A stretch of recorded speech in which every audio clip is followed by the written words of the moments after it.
Okay, shalom ubracha, shavua tov, Bezat Hashem. We're going to go into an interesting topic.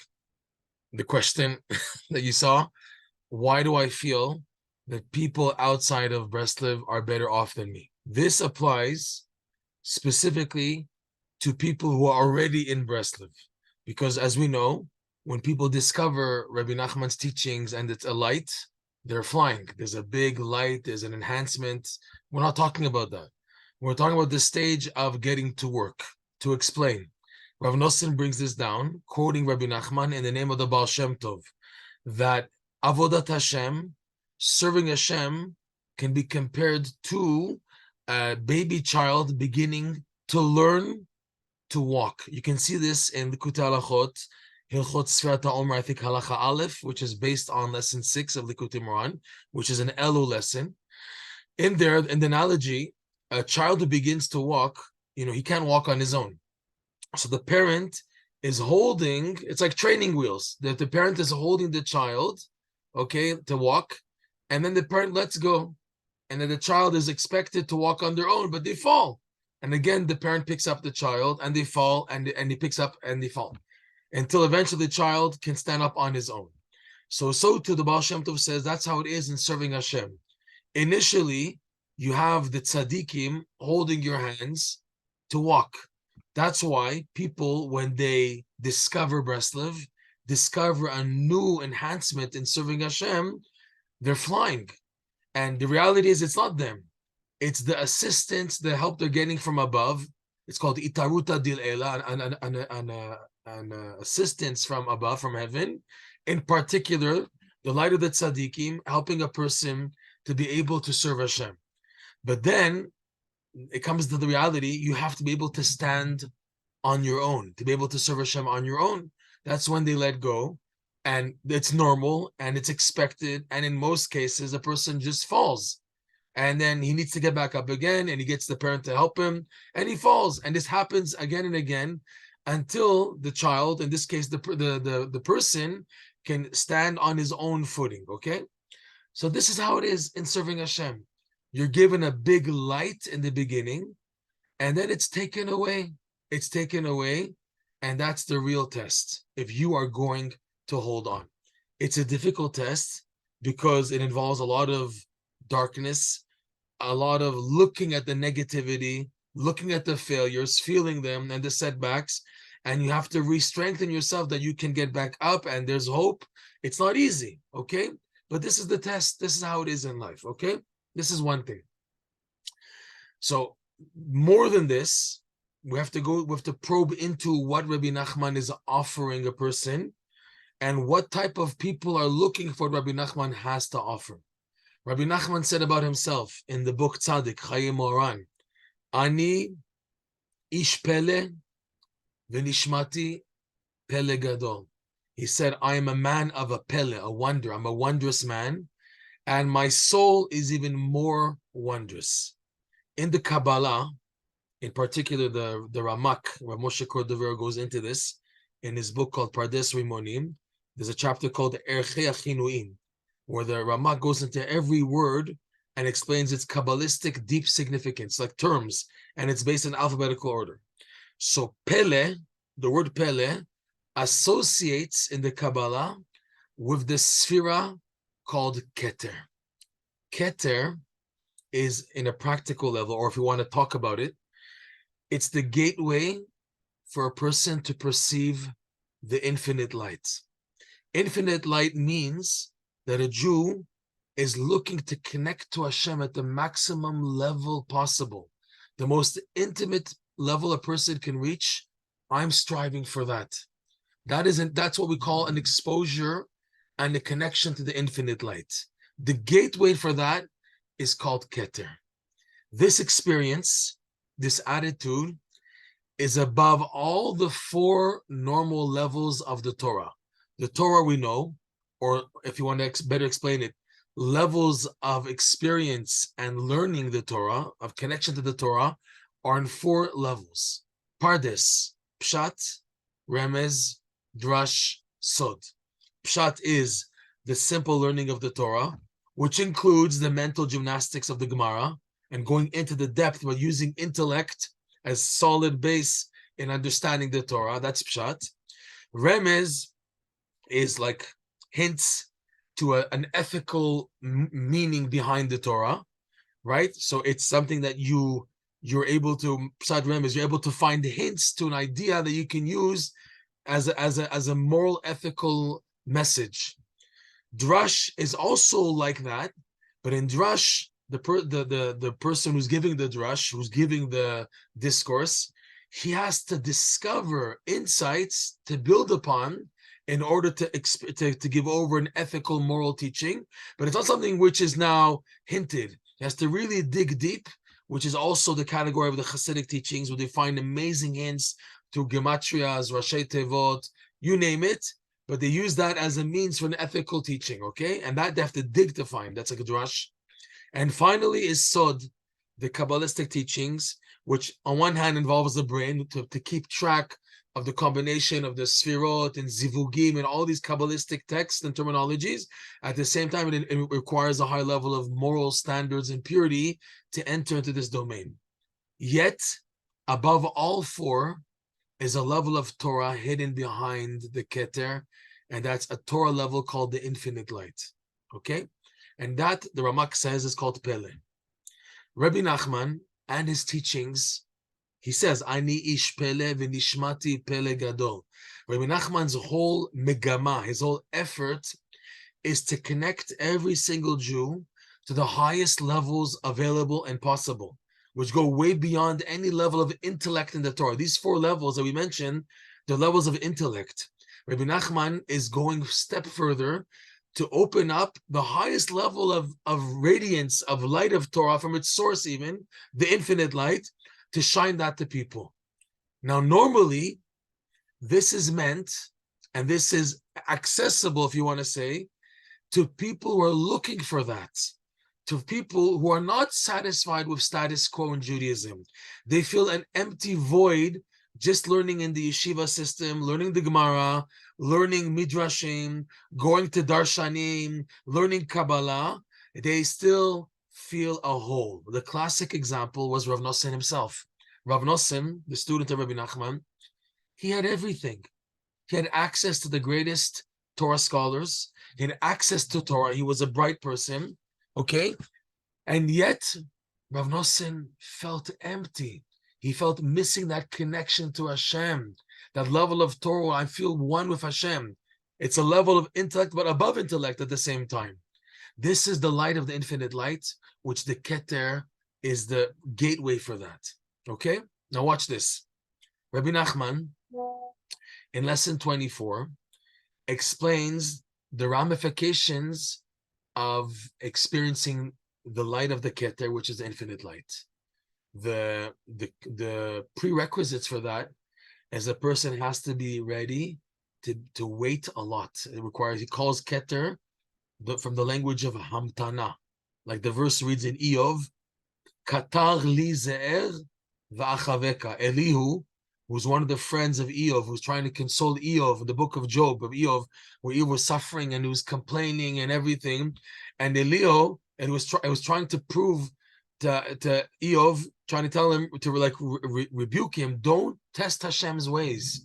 Hashem knows what he's doing. All your suffering is for a reason.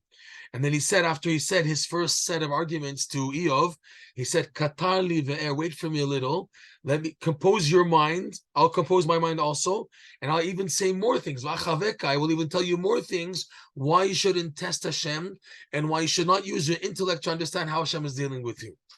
So here, Rabbi Nachman shows the connection between Keter, this sphera called the crown Keter, which is the gateway to the infinite light, and the terminology of Katar, which means to wait.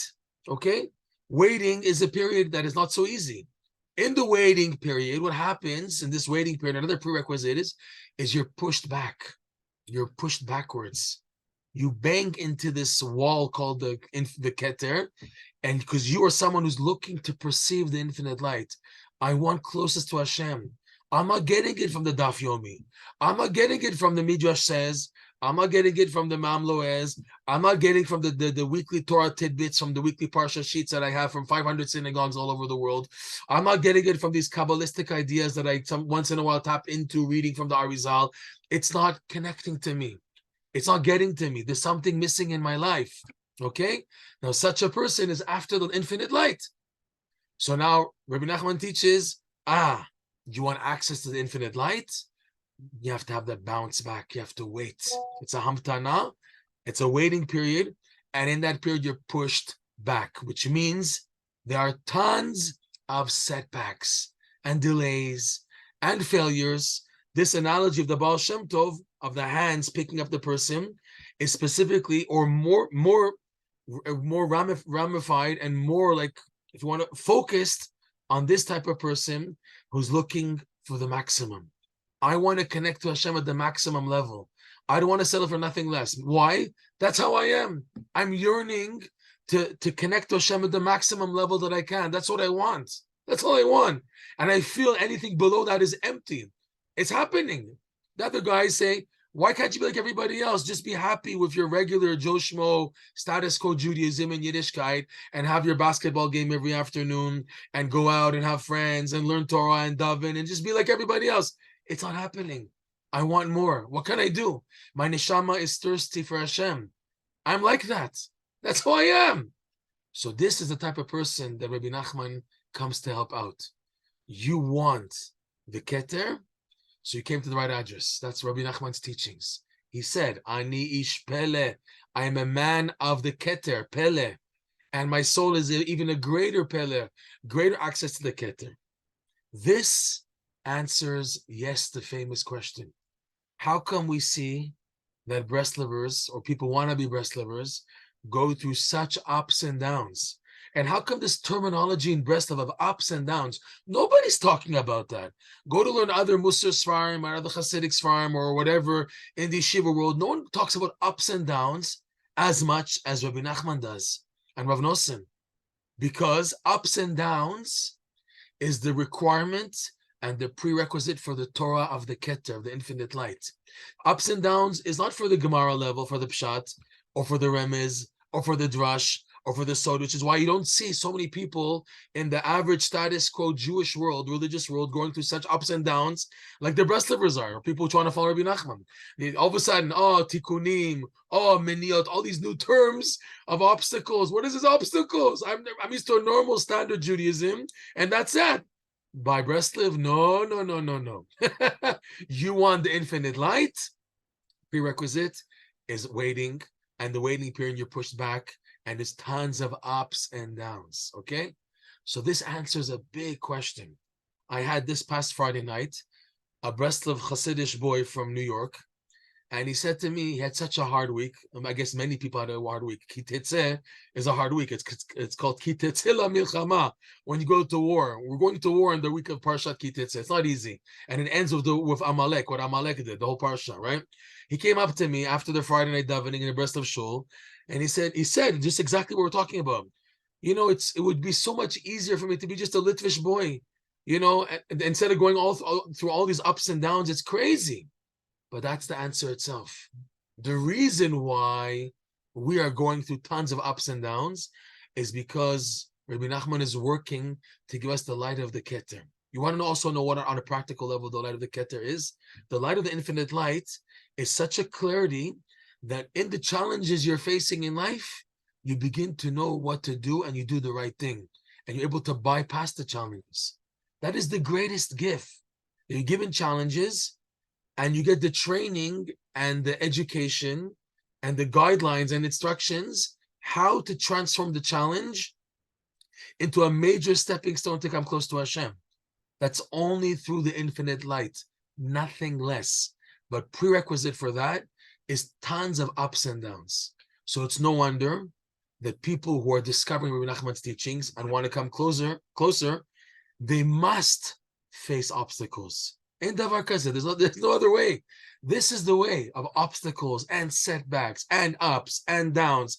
And you can go crazy technically, thanks to the immense hitchazkut, encouragement found throughout Rabbi Nachman's teachings and Rav Noson's teachings, and the person should on a daily basis connect to them, because if not, he'll just sink and he won't stand up to these tests.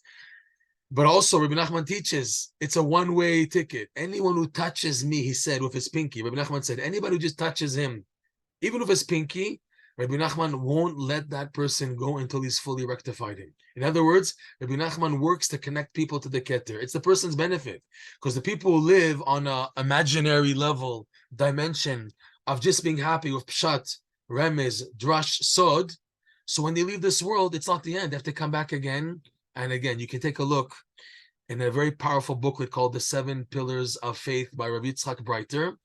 The 7th pillar, he says there, that someone, it's a very sharp statement, so I'm saying it to people who can understand and accept the statement. He says there, Rabbi Yitzchak Breiter, a person, if in his present lifetime, he does not merit yet to connect to Rabbi Nachman in his teachings, this is scary, but I'm saying it. Such a person will have to come back again in reincarnation and reincarnation and reincarnation until finally in one reincarnation, one Gilgul, he will, yes, come across and experience and run after to connect to Rabbi Nachman's teachings. That's a bit heavy, bit powerful, but that's how it goes. That ultimately every Jew needs to connect to this level of the infinite light.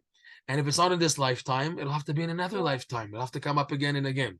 But those who have the fortune already to have tasted this light, Rabbi Nachman's teachings, so he should know that it comes with package and parcel of tons and ups and downs. And it's not something negative, it's something positive, because what comes out of this, if you don't give up and you hold on, you say, but I can't anymore, I don't have strength. Your strength is just to hold on. Not to, oh, but I don't have the strength to go forward like I used to. That will have to come on its own. What's up to you now is I'm maintaining stability through the ups and downs, not to just crash, to hold on, stability. And even if I can't do anything, my yearning, my ratzon, and my desire is stable and going forward for more and more to hold on to Hashem. And when the push gets to shove, when a person can't handle it anymore, he reminds Hashem, you know, all I wanted was to be a good Jew. All I wanted was to come close to you.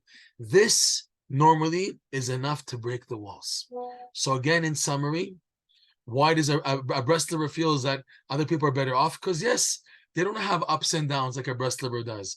But unfortunately, in a way, it's like, you know, the monitor and the person in the hospital, when he's still alive, is beep, beep, beep, beep. He's up and down.